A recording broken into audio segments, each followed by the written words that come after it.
Ikja masive e njerëzve nga të ashtu quajturat vendet e botës së tretë, kryesisht Afrika dhe vendet e lindjes, vitet e fundit është kthyer në një fenomen shumë të përhapur, i nxitur kryesisht nga luftrat, varfëria, mungesa e mundësive ekonomike dhe pasiguria politike. Të lakmuara janë vendet e Bashkimit Evropian, të cilat garantojnë më shumë siguri dhe standarde më të mira jetese. Por kufizimet ligjore për hyrje në Bashkimin Evropian kanë shtyrë një pjesë të emigrantëve të përdorin në rrugë të paligjshme, duke u bërë shpesh viktima të rrjeteve të trafikimit të emigrantëve. Në këtë kontekst, Shqipëria është shndruar në një vend tranzit ku emigrantët kalojnë për të arritur në vendet e Europës perëndimore. Këtu hyjnë në lojë rrjetet e trafikantëve, të cilët përfitojnë nga dëshpërimi i emigrantëve duke kërkuar shuma të mëdha parash për kalime të paligjshme, shpesh në kushte të rrezikshme dhe çnjerëzore. Por prej vitesh tashmë ka edhe forma të tjera të trafikimit, më komode dhe më pak të rrezikshme, që realizohen përmes trafikantëve që fshihen pas agjensive turistike apo të punësimit. Pikërisht për këtë do të flasim sonte.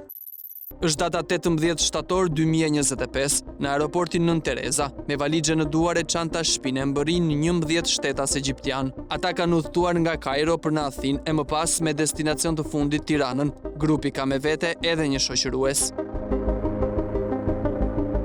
Pak qaste pasi kanë kaluar zonën e kontrolleve, 3 prej tyre takojnë një të ri që i priste në hyrje të aeroportit, pastaj ribashkohen me grupin dhe të gjithë së bashku vijojnë rrugën për në dalje. Në ambientet e jashtme ata ndalojnë me gjas në kërkim të një mjeti transporti, vjetëre që shumica qëndrojnë pranë personit që u udhëhiqten që në momentin e mbërritjes, duke mos e kuptuar gjuhën që flasin, presin për të parë se çfarë do të bëjnë, por me ç'duket nuk bien dakord për një taksi dhe vijojnë rrugën në këmbë për të dalë tërësisht nga aeroporti.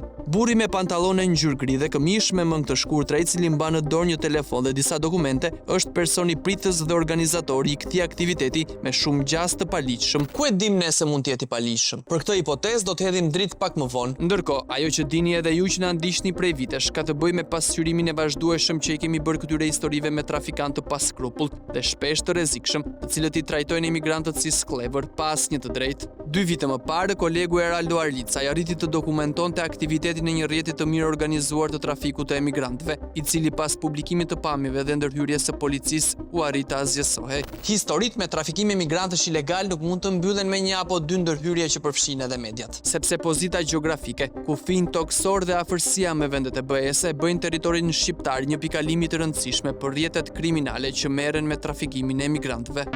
Tani le të rikthehemi aty ku e nisëm, tek emigrantët egjiptian, të cilët për hir të së vërtetës, atë mes ditën nxehtë 18 shtatori hynë në Shqipëri në mënyrë krejt të ligjshme, me avion, me vizë të rregullt, me kontroll pasaporte dhe dokumentash të tjera të nevojshme.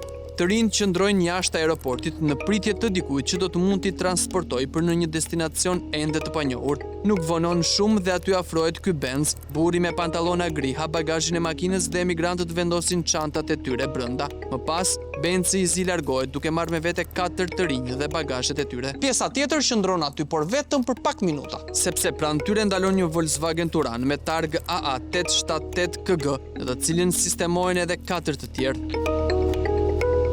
Po kush është personi që prishi ditën e tij në mes të vapës për të pritur 11 egjiptian të panjohur? Ai quhet Kristos Guri, një 66 vjeçar nga Korça, i cili rezulton të ketë me 2 nipte të ndryshëm një aktivitet gjithëpërfshirës, duke nisur nga bujqësia, peshkimi, blegtoria dhe ndërtimi. Ndaj nuk përjashtohet mundësia që këta 11 emigrantë nevojiten si forcë punëtore. Gjithmonë nëse është ky qëllimi i vërtet, sepse shpeshherë mbërritja e emigrantëve në Shqipëri me letra pune është thjesht karemi, pasi vetëm disa prej tyre kanë qëllim të punësohen dhe integrohen në këtë vend. Pjesa tjetër trafikojnë për në shtetet europiane kundrejt pagesave të majme që bëjnë tek trafikantët. Tani t'i hapim pak letrat. Kjo që po shikoni, ardhja e emigrantëve, shoqërimi nga Korçari Kristos Guri, ndjekja që po ju bëj me telekamera nuk janë thjesht hamendësim apo dyshimi yni, por një punë e organizuar, pjesës së cilës është edhe një person i infiltruar, bashkëpunëtori i organeve ligjzbatuese, i cili ka qenë gjatë gjithë kohës pranë trafikantëve. Dhe siç ndodh jo rrallë në punën tonë, bashkëpunëtorët mund edhe ta dredhin ose të luajnë me shumë porta. Fatkeqësisht,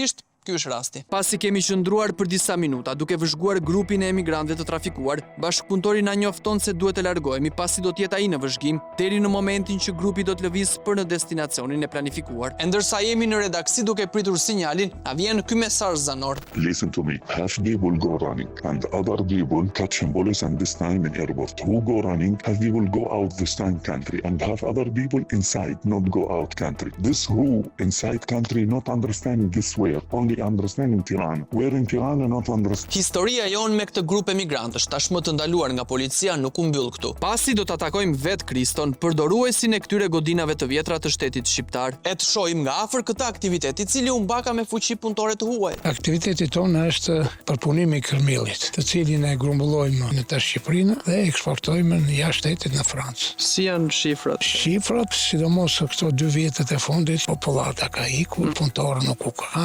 euro ka rënë, si mos më keq. Punëtorë duke qenë se s'ka, si siguroni? Morëm nga Egypti, po ata nuk punojnë, nuk janë si shqiptarët. Ti sa punëtorë ke vetë gjithë kjo aktiviteti yt? Tani ne s'kemi filluar akoma, se kemi sezonal, ne në prill fillon, ne tani po rregullojmë, po bëhemi gati për në sezon. Këtu kanë ndryrë edhe disa agjenci tuaja që kanë bërë më shumë kontrabanda se sa për të ndihmuar. Në realitet, kjo që sapo na tha 66 vjeçari është e vërtet. Në Shqipëri operojnë shumë nga këto agjenci që sjellin forcë punëtore nga Afrika apo vendet e lindjes, por ka patur raste të shpeshta kur drejtuesit e këtyre agjencive janë përfshirë vetë në trafikim me migrantësh drejt Europës. Ju vetë nuk është se keni lidhje me trafikun e paligjshëm të migrantëve? Jo. Këtu për shembull aktualisht s'keni asnjë punëtor tuaj? Asnjë punëtor tuaj s'ka. Në vitin 2025, ju si biznesmen keni marrë disa punëtor nga Egjipti vjet në shtator, në aeroport. Ka ndodhur diçka, një ndërhyrje policore, disa janë arratisur, janë zhdukur, disa janë kapur. Ma trego pak për këtë. Unë i kam pritur vetë me këtë makinë atje, lajmëruam edhe policinë e aeroportit atje dhe kjo e emigracioni. Sa zbritën ata, njeri shkofi andeja, njeri këtheja, i them policit, ore na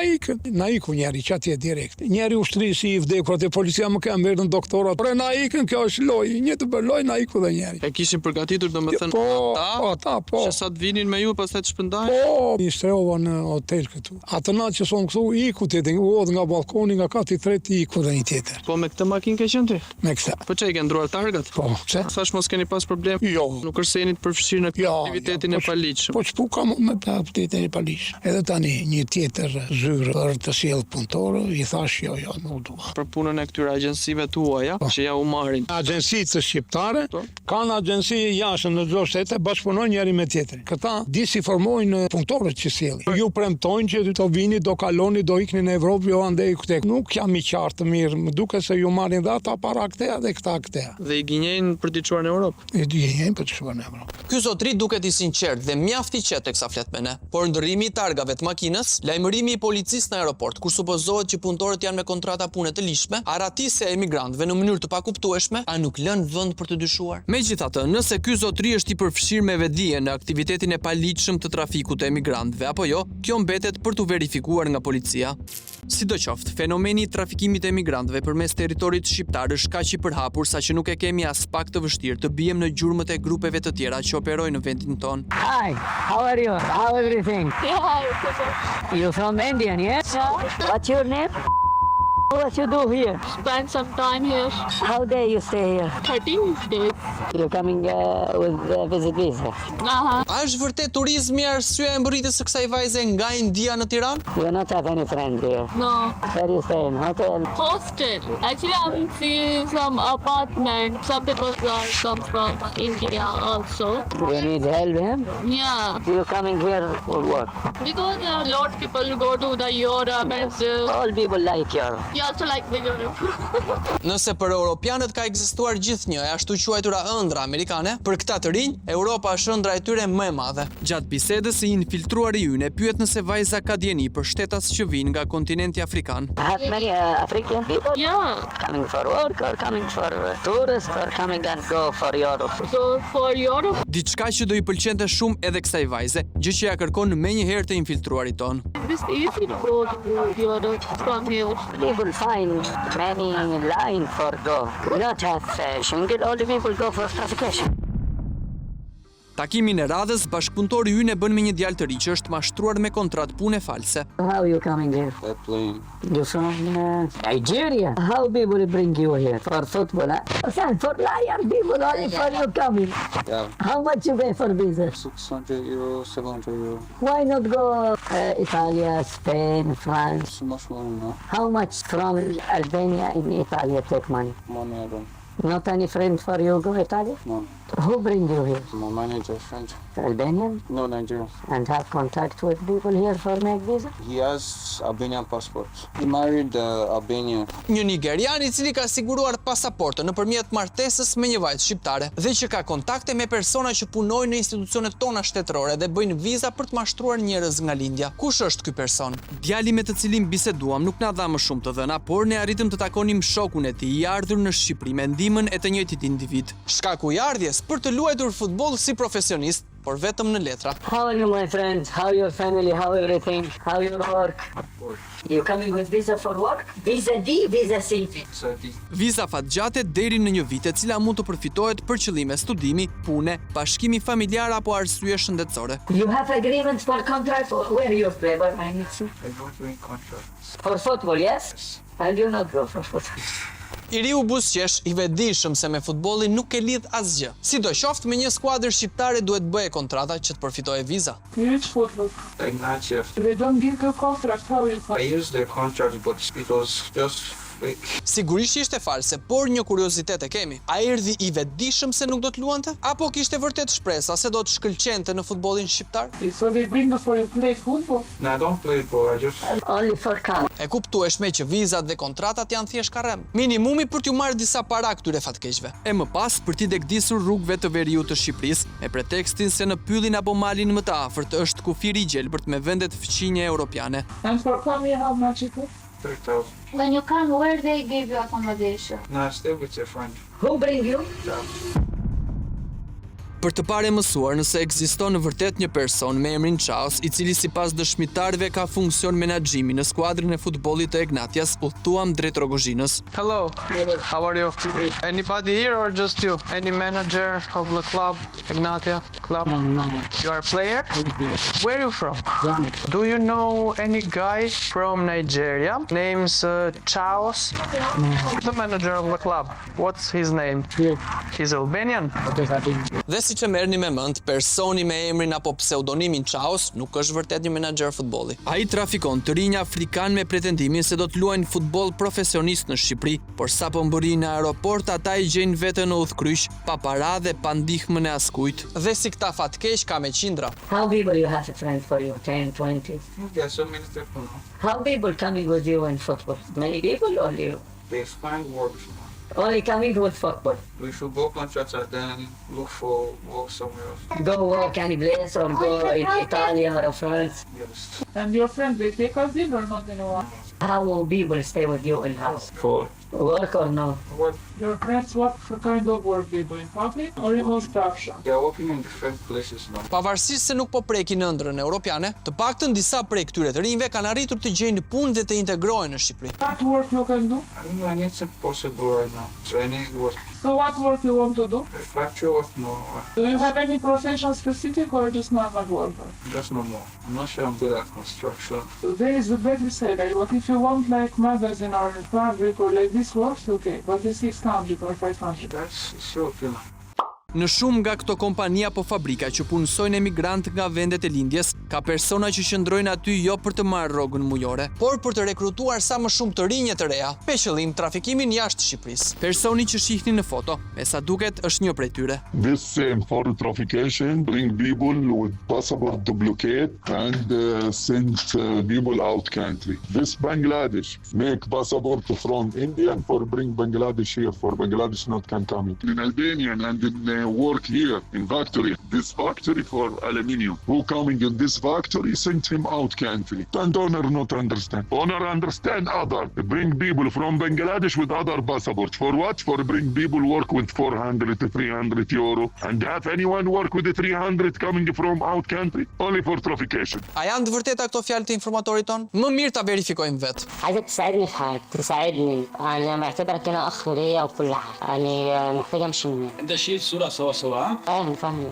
أنا محتاج بس منك حاجة سوا فين؟ سيبك بس من البص أنا مش عايز أشتغل هنا تاني أنا مش عايز أعمل بقى مش عايز أعمل أي حاجة أنا محتاج دلوقتي تعرف تسفرني البوسنة انت ما هتشتغل هنا؟ مش عايز أشتغل في ألبانيا عايز أمشي من ألبانيا أروح البوسنة أو الصربية تهريب انت؟ اه كيف؟ وديني تهريب زي الناس اللي مشت من الهنود دول بوسنية في سربيا؟ الصربية البوسنة ما بيصير والله ما بيصير.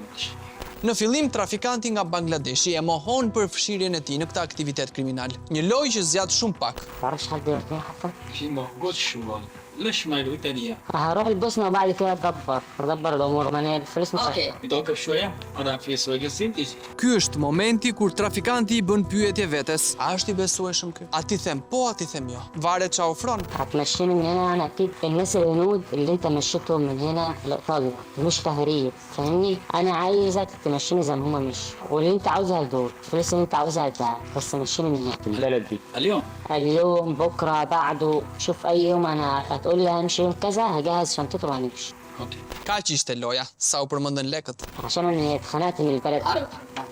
ما مش بس ما تنسانيش بالله عليك يا عم. ما مش أنت ما بكلام هذا الشيء كده ليش السعودية أنا كده انا مش هكلم حد، انا بكلمك انت مش عايزك تعرفني. ما بكلام Ky aktivitet kriminal ka dy anë të medaljes. Nga njëra anë, nëse përhapet fama e tij si trafikant, mund të ketë shumë klient, por nga ana tjetër, me sa më shumë persona që flet, rreziku është i madh që të përfundojë edhe në pranga. قبل ما امشي من هنا يكون جايب لي الجواز والفلوس، وانت بتركبني العربيه، اللي هتمشيني 5 2 3 300 400 يورو ادهم. ما مش أنا بتدري إن شاء الله أنت ما بكلام هنا أوكي ما بكلمش حد وانت عارف. تنساني تمام، انا في شنطتي لو هجهزها الوقت وهتمشيني بكره همشي. إن شاء الله. Çfarë ndodhi pas këtij investigimi disa mujor, është histori më vete, sepse siç trafikantët mashtrojnë çdo ditë emigrantët nga vendet e treta, edhe ne e psuam nga infiltruari ynë arab, i cili në vend të bashkëpunimit na dërgonte çdo ditë lule në mesazhe, duke na lënë të prisnim gjatë, shumë gjatë. Pavarësisht se informatori avulloi duke na lënë dhurat vetëm lulet në WhatsApp, realiteti është ky që ju treguam. Në çdo rrugë të vendit shohim çdo ditë grupe emigrantësh të keqveshur dhe keq ushqyer, të cilët e shohin Shqipërinë si një portë të sigurt për të hyrë në Europë. Askush nuk i di peripecitë që kalojnë, askush nuk ndalet të mendojë se vite më parë prindrit tanë ishin afrikanët e sotëm që trokisnin dyerve të kontinentit. Prandaj kur i shikoni ndaloni pak dhe mendoni të djeshmen, e cila nuk është aq e largët. Teksa përfundoni montazhin, në redaksi na mbërriti një material i tmerrshëm, që nuk mund ta linim jashtë kësaj historie. Bëhet fjalë për këtë 19 vjeçar nga Egjipti, i cili kishte mbërritur në Shqipëri me shpresën se do të krijonte një jetë re në Europë, por në muajin nëntor 2025 ndroi jetë në rrethana të panjohura. These people for traffication and die. Ndërkohë, ky djalë gjysmë i zhveshur me duar të lidhura pas, të cilit trafikantët i kanë drejtuar 2 armë në fytyrë, është vëllai i viktimës i marr peng për shkak të mospagesës së parave të caktuara. محمد هو صيدلية 3 مليون رشيد دينار، هذا هو صيدلية 3 مليون.